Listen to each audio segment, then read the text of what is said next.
Magandang umaga po sa inyong lahat. So nandito tayo sa 2 Timothy, yung ikalawang sulat ni Pablo po kay Timothy. So hindi ko na po ito patatagalin kasi bibigyan natin ng oras yung sa Psalm 91 na napakahalaga po. Kaya maiksi lang pong tatalakayan ko dito sa Book of Timothy, sa chapter 1 ng ikalawang sulat ng Timoteo, para may time po tayo na talakayin dyan ang patungkol sa Psalm 91. Amen? So, let's pray po. Ready na kayong lahat? So, manalangin po muna tayo at humingi ng guidance sa Panginoon. Hallelujah. Yes, dakilang Diyos na makapangyarihan sa lahat, kami pong muli ay naandito, handang makinig at umunawa, o Diyos, ng mga sulat mo sa pamamagitan po ng buhay ni Timoteo, sa mga sulat ni Pablo para kay Timoteo, na kung saan nagbigay po ito ng aral sa amin kung paano sila sumunod sa iyo bilang mga lingkod at mga apostol, at sa amin din pong kapanahunan ngayon bilang mga tagasunod mo at bilang mga anak mo. Patuloy po kami, o Diyos, na umaasa na kung anumang kapangyarihan pinagkaloob mo sa mga apostol, sa mga pinili mong mga hinirang, ganun din po kami sa kasalukuyan. Kami po'y nananampalataya dahil iisa pong Diyos ang aming pinaglilingkuran at ikaw lamang po iyon amang Diyos na nasa langit. Kaya dalangin po namin ang iyong banal na Espiritu sa lahat ng ito, naturuan kami, buksan ang aming kaisipan, ang kaunawaan namin, at maraming salamat po sa lahat ng ipapaabot mong mensahe sa amin at sa mga kalakasang espiritual na pinagkakalob niyo po sa amin.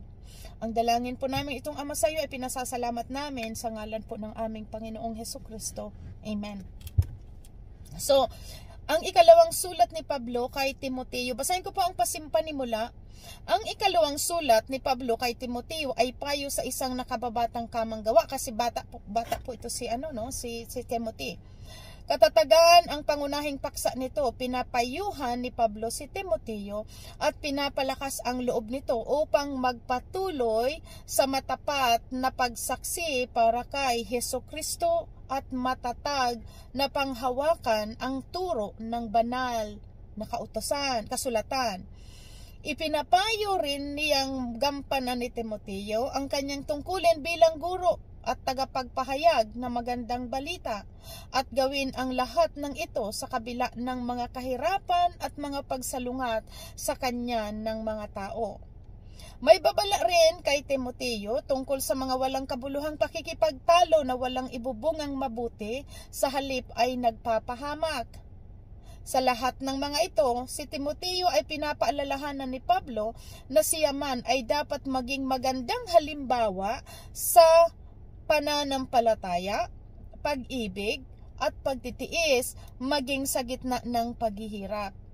Sa sulat na ito, si Pablo ay nagpapahiwatig na rin na siya ay maaring malapit ng mamatay dahil sa kanyang pananampalataya kay Kristo. Gayunpaman, naniniwala siyang may gantimpalang nakalaan para sa kanya. Kaya naman ipinapaalala niya kay Timoteo ang tunay na kahulugan ng kanilang mensahe. Kung tayo'y namatay na kasama ni Kristo, mabubuhay din tayong kasama niya.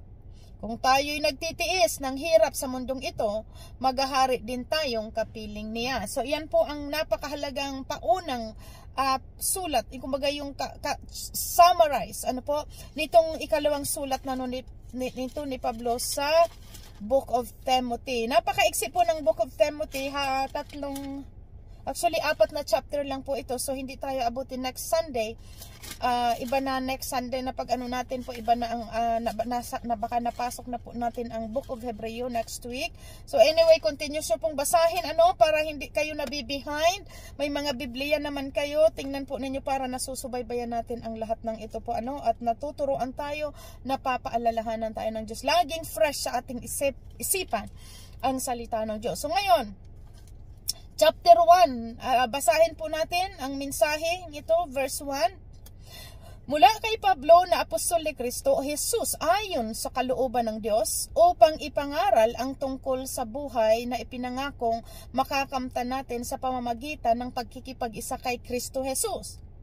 Kay Timoteo na minamahal kong anak, sumainyo ang kagandahang loob, kahabagan, kapayapaan mula sa Diyos Ama at kay Kristo Jesus na ating Panginoon. Diretso po, verse 3. Pasasalamat at paalala. sabi po dito, tuwing inaalala kita, sabi ni Pablo kay Timoteo, tuwing inaalala kita sa aking panalangin araw at gabi, nagpapasalamat ako sa Diyos na aking pinaglilingkuran ng may malinis na budhi gaya ng ginawa ng aking mga ninuno. Kapag naalala ko ang iyong pagluha, nananabik akong makita ka upang malubos ang aking kagalakan. Hindi ko nalilimutan ang tapat mong pananampalataya na unang tinaglay ng iyong lulang si Loida at si Eunice na iyong ina. So mula pa sa pasimula, makita natin po dito, mula sa lula hanggang sa nanay ni Timoteo, na andun talaga yung faith. At ito po, kumbaga inani din ni Pablo, ang mga bagay na ito, yung pananampalataya ito, mula sa lula niya na si Loida hanggang sa nanay niyang si Eunice. Sabi dito, natitig akong nasa iyo rin ang pananampalatayang ito. Dahil dito, ipinapaalala ko sa iyo na pag-alabin mong muli ang kaloob na ibinigay sa iyo ng Diyos nang ipatong ko sa iyo ang aking kamay. So, ibig naman, pinapalakas po ni Pablo ang loob ni Timoteo at pinapaalala niya kung anong kapangyarihan ang tinanggap niya mula sa Diyos. Ano po? Nandun yung pagpapalakas. Verse 7, sapagkat ang espiritong ibinigay sa atin ng Diyos ay hindi espiritu ng kahinaan ng loob, kundi espiritu ng kapangyarihan, pag-ibig at pagpipigil sa sarili. Napakaganda po ito. Aalalahanin natin ito, na ang tinanggap nating espiritu, ang espiritong ibinigay sa atin ng Diyos ay hindi espiritu ng kahinaan ng loob. Because we can do all things through Christ who strengthens us, diba? So napakalinaw, walang bagay na hindi natin kayang gawin kung tayo ay nakikipag-isa kay Christ. Tulad ng sabi ko nga po, ang lakas ng loob ko na pumasok sa kung ano-ano mang mga bagay na mga sa tingin ko'y imposible. Pero dahil alam ko ang Diyos na pinagtitiwalaan ko ay walang imposible, nananampalataya po ako at iyon ang aking kalakasan ng loob, hindi kahinaan. Hindi kahinaan. Huwag tayong panghinaan dahil ang espiritong tinanggap natin ay ang espiritong katapangan. Amen? Sapagkat ang espiritong, ulitin ko muli, sapagkat ang espiritong ibinigay sa atin ng Diyos ay hindi espiritu ng kahinaan ng loob, kundi espiritu ng kapangyarihan. We have power. At ang ating Ama pinaunawa sa atin kahapon sa awit 90 o 89, pinaunawa sa atin, 90, pinaunawa doon sa atin kung ano ang Diyos. Sino ang Diyos? Bago palikhain ang langit at lupa, nag-e-exist na po ang Diyos. Kaya doon natin nakita, it's a super power ng ating Amang ito na nakaya niyang gawin ang lahat dahil sa Kanya nagsimula ang lahat ng bagay. Siya ang naglalang ng lahat ng bagay. At itong Diyos na ito ang nagbigay sa atin ng espiritu ng kapangyarihan. Hindi espiritu ng kababaang loob. Kaya wag tayo hindi ko to kaya, hindi ko yan example. Wala po. Kasi malinaw, binigyan tayo ng Diyos ng kapangyarihan, hindi espiritu ng kahinaan ng loob. At sabi dito, at ano pa? Pag-ibig. So sa kapangyarihan, ng espiritu ng kapangyarihan ay pag-ibig. Kaya nga tinuturoan tayo, mahalin natin ang ating kapwa, gaya ng ating mga sarili. Mamamahal mo yung mga taong gumagawa sa iyo ng masama. Dahil ang espiritong tinanggap natin ay ang espiritu ng pag-ibig, si Christ. Siya ang nagro-rule ng ating puso, napapalitan yung ating mga ugali noon na dati matampuhin tayo, nagtatanim ng sama ng loob. Pero noong nakipag-isa tayo kay Christ at naiintindihan natin na kung saan tayo nakipag-isa ay may bunga ng banal na espiritu ng Diyos, kaya natututo tayong magmahal dahil hindi tayo na, kundi si Kristo na nanahan sa atin ang tumutulong sa atin na mahalin ang ating kapwa. Yung pag-ibig. At ito na, pagpipigil sa sarili. So napakalinaw po na ang mga bagay na noon akala natin, hindi natin kayang masurvive dahil sa bunga ng mga laman, bunga ng makasalanang sanlibutan. Akala natin, ang rason natin noon, tao lang ako, pero hindi po, malinaw. makipag-isa tayo kay Christ. Siya ang nag-i-able sa atin na mapagtagumpayan ang lahat ng bagay. At yung fruits of the Holy Spirit na tinanggap natin, isa ito, nandoon itong pag-ibig, kapangyarihan at pagpipigil sa sarili. Nagkakaroon tayo ng self-control na gawin yung mga bagay na gusto nating gawin, na dating ginagawa natin na makamundo. Ngayon napipigilan tayo dahil dito sa Espiritong tinanggap natin na mula sa Diyos, ang Espiritu ng kapangyarihan, pag-ibig at pagpipigil sa sarili. Kaya napipigil na natin ang mga bagay na mga dati natin ginagawa, hindi na natin nagagawa. That's because of the Holy Spirit na tinanggap natin. Nagkakaroon tayo ng pagpipigil na gumawa ng masama. Amen? Verse 8, kaya't huwag kang mahihiyang magpatotoo para sa ating Panginoon. Yung mga testimonies po natin na yan. Sabihin natin talagang totoo ang ating Diyos, buhay. May mga proven facts tayong nakikita sa ating buhay. Tunay na ang mga sinasabi ng salita ng Diyos na ating tinatanggap, nakikita ito sa ating pamumuhay dahil ito po ang pinapaunawa sa atin dito. Huwag kang mahihiyang magpatotoo sa mga para sa ating Panginoon, yung kagligtasan ng Diyos na binigay sa atin. I-share natin po ito sa ating kapwa. Yung ginagawa ng Diyos sa mga pagpapala sa atin, mga buhay, pagtatagumpay, i-share natin ito po sa ating mga kapwa. At sabi dito, at huwag mo rin akong ikakahiya. Of course, kasi si Pablo ang naging tatay-tatayan ni Timoteo. Siya ang naging mentor ni Timoteo nung ito'y na bata pa at maging bata pa nga. Actually, bata pang edad niya, pero very strong spiritually si Timoteo. Dahil dito po kay Pablo, na siya ang nagiging tatay sa spiritual. At sinabi tayo, huwag mo rin akong ikahiya na isang bilanggo alang-alang sa kanya, sa Panginoon, na bilanggo si Pablo dahil sa Panginoong Jesus, alang-alang sa pagsunod ng Panginoong Jesus. Kaya sabi niya kay Timoteo, wag mo akong ikahiya dahil ako'y nakubilanggo alang-alang sa kanya. Sa halip, makihati ka sa pagtitiis para sa magandang balita. Umasa ka sa kapangyarihan ng Diyos na nagligtas at tumawag sa atin para sa isang banal na gawain. So tayo po, tinawag tayo for the holy works. Banal na gawain. Kaya nga tayong mga workers, sinisikap natin na talagang kababasa lang natin ng isang araw, kahapon, na kailangan talagang ayusin po natin ang ating sarili, na wag tayong mapintasan dahil sa dala-dala natin ang salita ng Diyos. Okay lang na mapintasan tayo nung mga nauna, nung mga panahon hindi pa natin lubos na intindihan ang salita ng Diyos. Pero ngayon araw-araw binabasa natin ito, makapaghari sa atin ang kapangyarihan ng Espiritu ng Diyos at ito'y makita sa atin ng karamihan. Dahil malinaw dito, na kailangan magagandang halimbawang makita sa atin dahil tayo'y nagkiklaim ng mga Kristiyano, mga followers, mga anak ng kataas-taasang Diyos. Dapat ang nakikita sa atin yung karakter ni Christ. Kaya sinasabihan dito ni Pablo, si Timoteo, sabi doon, umasa ka sa kapangyarihan ng Diyos na nagligtas at tumawag sa atin para sa isang banal na gawain.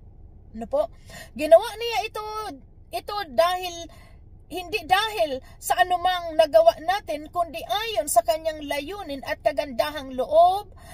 Sa simula pa ay ibinigay na niya sa atin sa pamamagitan ni Kristo. So from the foundation of this world, yun po ang naintindihan natin, na ginawa niya ito hindi sa gumawa tayo ng mabuti, kundi ginawa niya ang ganitong bagay na pagpapabanal sa atin sa pagtao sa isang gawain dahil ito ang kanyang purpose. Layunin. Kaya salamat po sa Diyos, binigyan tayo ng pagkakataon ng Diyos na makilala natin siya. Binigyan tayo ng pagkakataon ng Diyos na ma-share ang kanyang kagandahang loob at ang kaligtasan. Ma-share sa maraming tao dahil ang katotohanan malinaw, hindi tayo pumili ng ganito, kundi this is a part sa purpose ng Diyos sa ating buhay. Ayan, malinaw dito. Ginawa niya ito hindi dahil sa anumang nagawa natin, kundi ayon sa kanyang layunin at kagandahang loob. Sa simula pa, ito ay ibinigay na niya sa atin sa pamamagitan ni Kristo Jesus. Amen? Ngunit ito ay nahayag na ngayon. Amen? Purihin ang Diyos po. Nang dumating si Kristo Jesus na ating tagapagligtas. Si Kristo Jesus Ngunit ito'y nahayag ngayon nang dumating si Kristo Jesus na ating tagapagligtas.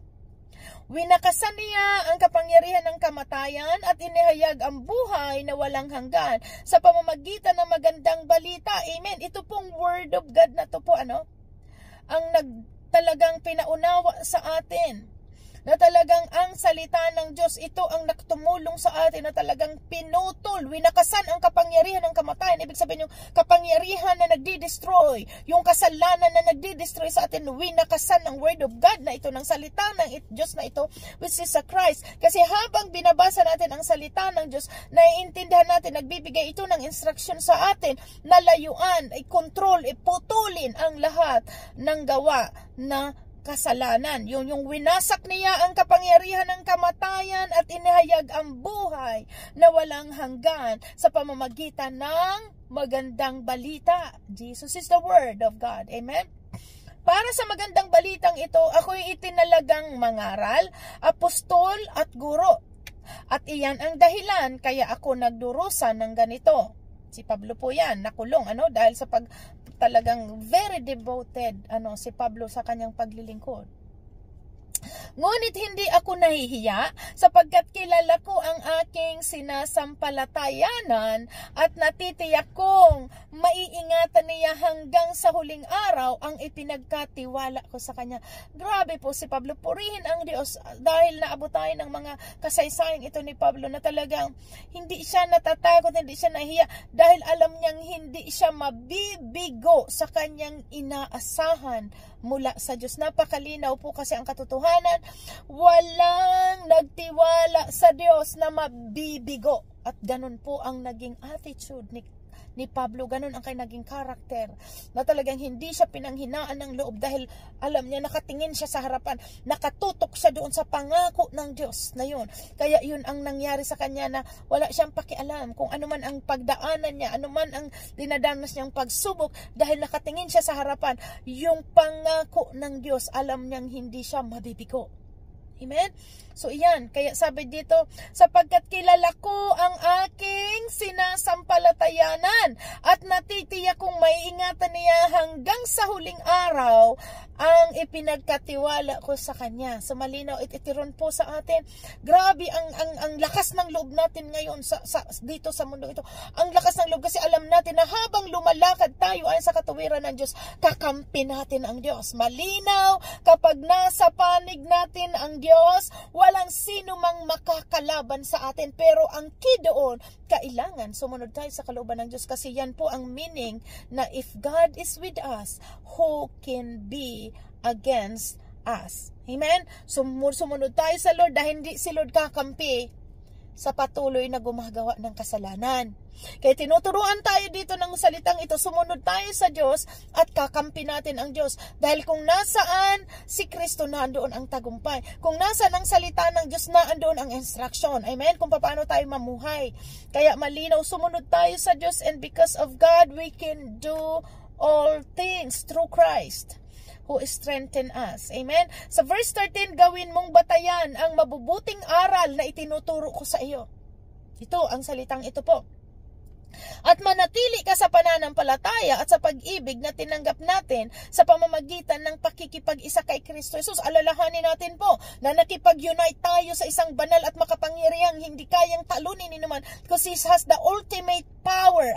So tandaan po natin yan, nakipag-isa tayo sa anak ng kataas-taasang Diyos, si Kristo Jesus, na kung saan napagtagumpayan nito ang lahat sa sanlibutan. At kaya habang tayo nandito sa sanlibutan, magagawa din natin mapagtagumpayan ang lahat ng bagay, hindi sa pamamagitan ng ating lakas, hindi sa pamamagitan ng ating karunungan, kundi sa pamamagitan ito ng kapangyarihan ng Panginoong Hesukristo, na kung saan doon tayo nakipag-join in ang ating buhay, nakipagsanib o nakipag-isa kay Kristo. Kaya sinasabi dito, gawin mong batayan ang mabubuting aral na itinuro ko sa iyo at manatili ka sa pananampalataya at sa pag-ibig na tinanggap natin sa pamamagitan ng Panginoong Hesukristo. Hallelujah! Sa tulong ng Espiritu Santo, nananatili sa atin. Ingatan mo ang mabuting bagay na ipinagkatiwala sa iyo. Kasi mali na po tumanggap tayo ng Holy Spirit, ingatan natin. Kaya ang galawan natin, lagi po nating bantayan. Holy Spirit, gabayan mo kami. Yan lagi ang ating desire, panalangin sa Diyos. Dahil dito po, sa pamamagitan ng ating buhay, dito natin naihayag sa karamihan kung gaano kadakila ang Diyos sa ating buhay. Nagiging representative tayo ni Christ dito sa mundo, sa mga taong hindi pa nakakakilala. Kaya tinuturuan tayo maging maingat. Sabi dito, ingatan mo ang mabuting bagay na ipinagkatiwala ko sa iyo. Anong pinagkatiwala sa atin? Ang magandang balitang ito, dahil kung tayo patuloy nagkiklaim ng Kristiyano, tapos ang gawa natin salungat sa binabasa natin, doon po nadudungisan, nadadamay ang banal na pangalan ng Diyos dahil sa ginagawa ng tao. No? Kaya tinuturuan tayo dito ng salitang ito, sumunod kayo sa Diyos. Sumunod tayo sa instruction ng Diyos sa pamamagitan ng kanyang salita, dahil ito ang magpapabanal sa atin araw-araw. Amen. So verse 15, alam mong ako'y iniwan ng lahat ng mga nasa Asia, kabilang sina Figelo at Hermogenes, kahabagan nawa ng Panginoon ang sambahayan ni Onesiforo, sapagkat sa maraming pagkakataon ay pinagsigla niya ako at hindi niya ako ikinahiya kahit ako'y isang bilanggo. Sa katunayan, pagdating niya sa Roma, pilit niya akong hinahanap hanggang sa ako'y kanyang matagpuan. Kahabagan nawa siya ng Panginoon sa araw na yun. Alam mo naman kung paano niya ako pinaglilingkuran sa Efeso. So binanggit dito ni Pablo yung mga tumulong sa kanya, na alalahanin iyon ni Timoteo, dahil malaking tulong, katulad nito si Onesiforo, sapagat napalaking tulong ito kay Pablo nung siya pa ay nasa Efeso. Purihin ng Diyos. So dyan tayo magtapos. Very short message, but it's so powerful kung iintindihin po natin ng maigi. Ngayon, mag-closing prayer part, dahil bibigyan po natin ng napakahalaga na time ang tungkol sa Psalm 91. Amen? So, purihin po ang Diyos. Let's pray. Hallelujah. Dakilang aming Diyos makapangyarihan sa lahat. Pinupuri ka namin. Dinadakila ka namin sa kadakilaan niyo po sa aming lahat. Maraming salamat po, dakilang Diyos Ama sa langit, sa kagandahang loob na patuloy niyong hinahayag sa amin po sa pamamagitan ng iyong mga salita, kung gaano kadakila at kung paano ka namin dapat purihin at sambahin at sundin sa aming buhay. Kaya maraming salamat po, Ama, maging sa awit 91, yung pangako mo dyan na iingatan mo kami. Salamat po at may kapangyarihan iyon sa aming buhay. Itinatanggap po namin ang lahat ng pangako niyo po sa aming buhay at makapangyari ito sa amin sa ngalan ng Panginoong Jesus. At ang lahat po ng dalangin namin ito, isakop ang aming sambahayan, ang buong ministry ng Living by Faith and God's Promises, at lahat ng mga kumikilala sa iyo bilang Diyos at mayroong banal na pagkatakot na nais makasunod sa iyong kalooban. Sa iyo ang papuri, parangal at pagsamba naming lahat, aming dakilang Diyos na banal. Salamat sa katagumpayan ng aming buhay at pinasasalamat namin ito sa iyo sa ngalan ng aming Panginoong Hesukristo. Amen. Amen. So God bless. Bye-bye. Hanggang next week muli.